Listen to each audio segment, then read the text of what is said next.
Day 5. The fifth step of the divine will in the Queen of Heaven, the triumph over the test. The soul to the Virgin.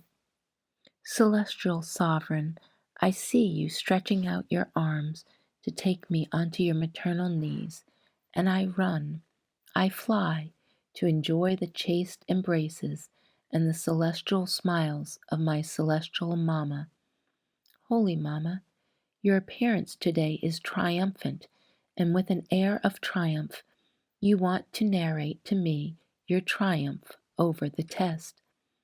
Ah, yes, I will gladly listen to you, and I ask you to give me the grace to be able to triumph in the tests that the Lord will dispose for me. Lesson of the Queen of Heaven. Child, most dear to me, oh, how I long to confide my secrets to my child, secrets which will give me much glory, and which will glorify that divine fiat that was the primary cause of my immaculate conception, of my sanctity, sovereignty, and maternity. I owe everything to the fiat. I know nothing else.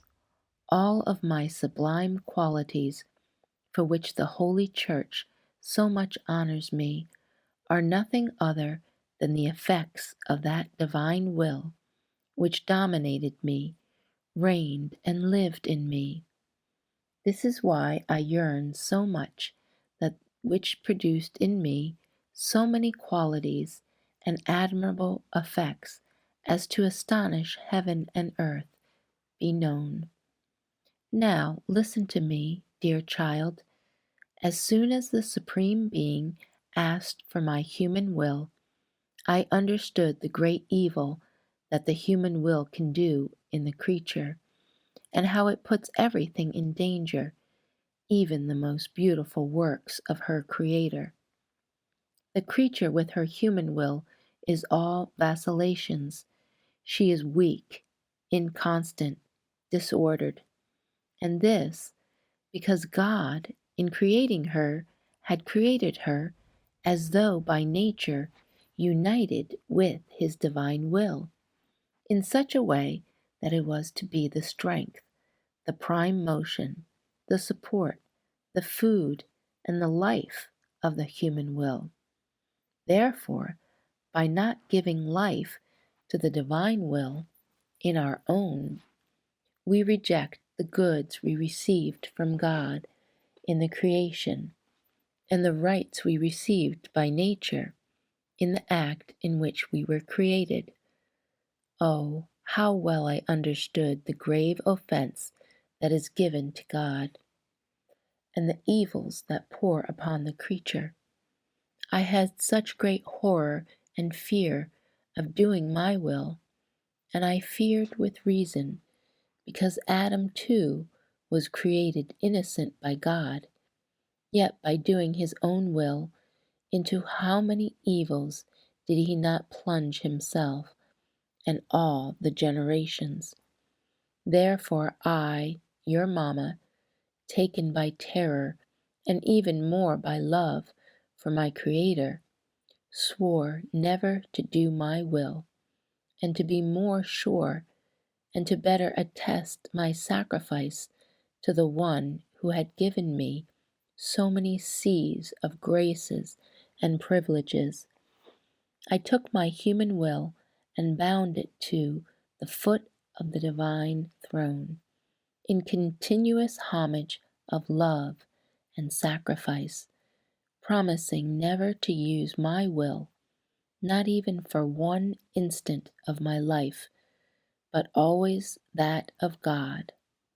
My child, to you my sacrifice of living without my will may not seem great, but I tell you that there is no sacrifice similar to mine. Even more, all other sacrifices of the whole history of the world can be called shadows in comparison with mine. To sacrifice for oneself for one day, now, yes, now know is easy, but to sacrifice oneself in every instant, in every act, even in the very good one wants to do for one's entire life, without ever giving life to one's own will, is the sacrifice of sacrifices. It is the greatest proof that can be offered. It is the purest love, filtered through the divine will itself, that can be given to our Creator.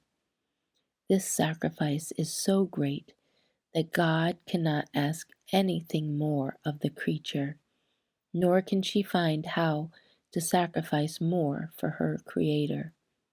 Now, my most dear child, as soon as I offered my will to my Creator, I felt triumphant in the test asked of me, and God felt triumphant in my human will. God was waiting for my test, that is, that a creature would live without her will, in order to adjust the balance with mankind and to assume the attitude of clemency and mercy.